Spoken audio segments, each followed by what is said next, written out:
जय हिंद। कैसे हैं आप लोग? हमें तो पूर्ण विश्वास है कि आप लोग अच्छे होंगे। आज हम लोग शुरू करते हैं बहुपद जहाँ तक पढ़ा दिए हैं उससे आगे। ठीक है, तो आइए, कहाँ से रह गया था? यहाँ से रैखिक बहुपद का शून्यक निकालना है।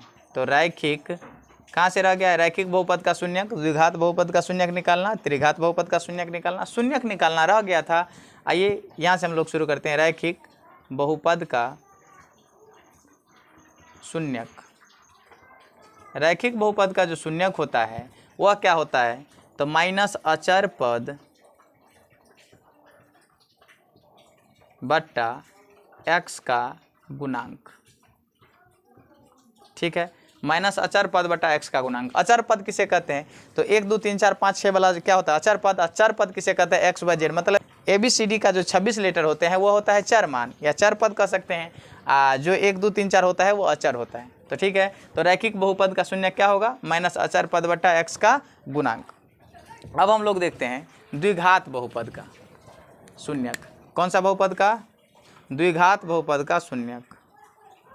द्विघात बहुपद का शून्यक। सुनिए, द्विघात बहुपद का शून्यक निकालना है तो पहले हमें क्या निकालना पड़ेगा? द्विघात बहुपद में शून्यकों का योग, शून्यकों का गुणनफल। तो इसमें लिखिए शून्यकों का योग। शून्यकों का योग, शून्यकों का योग होता है माइनस बी बाय ए, माइनस बी बट्टा ए, या इसको लिख सकते हैं अल्फा प्लस बीटा बराबर माइनस बी बट्टा ए। देखिए शून्यकों का योग, ये दो शून्यक है तो दोनों शून्यक को जोड़ दिए, शून्यकों का योग क्या होता है? माइनस बी बट्टा ए।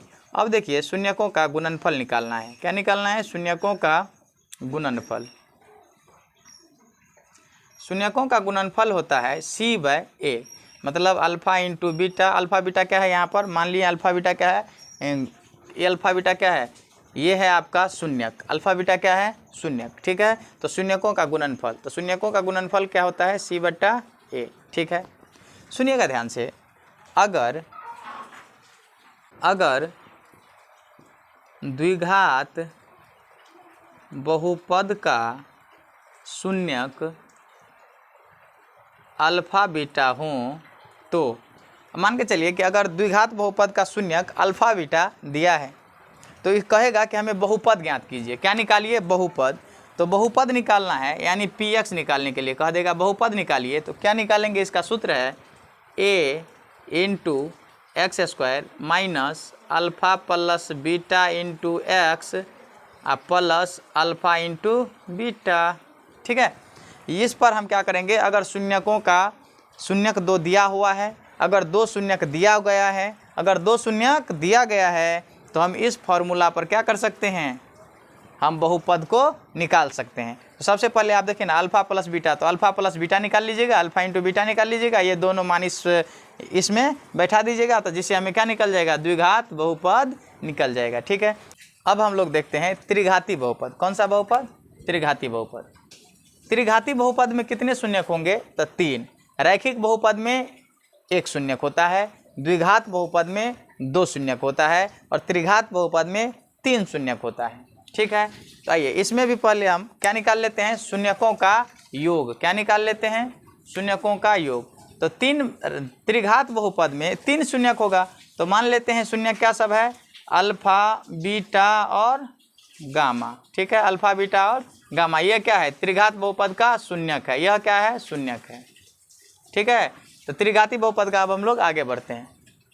तो देखिए त्रिघात बहुपद का शून्यक, त्रिघात बहुपद के शून्यकों का योग। त्रिघात बहुपद के शून्यकों का योग क्या होता है? ये होता है माइनस बी बाय ए। क्या होता है? माइनस बी बाय ए। तो इसको हम ऐसे भी लिख सकते हैं शून्यकों का योग ना। तो त्रिघात बहुपद में कितने शून्यक? 3 शून्यक। तो 3 शून्य को अल्फ़ा बीटा गामा से हम दर्शाए हैं, तो यहाँ पर लिख दीजिए तीनों शून्य को। तो alpha plus beta plus gamma बराबर क्या होगा? माइनस बी बाय ए। ठीक है, इसके बाद आइए alpha beta plus beta gamma plus gamma alpha, यानी 2 गुना।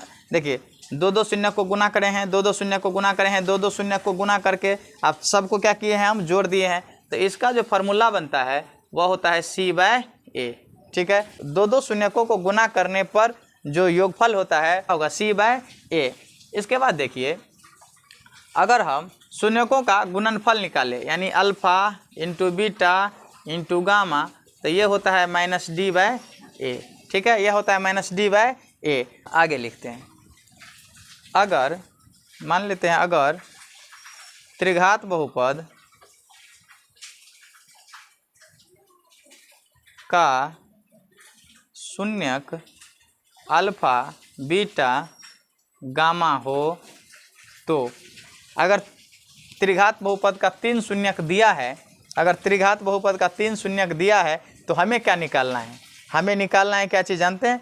बहुपद निकालना है। तो बहुपद क्या निकालना है? Px। क्या निकालना है? Px। तो Px बराबर होगा a इंटू एक्स क्यू।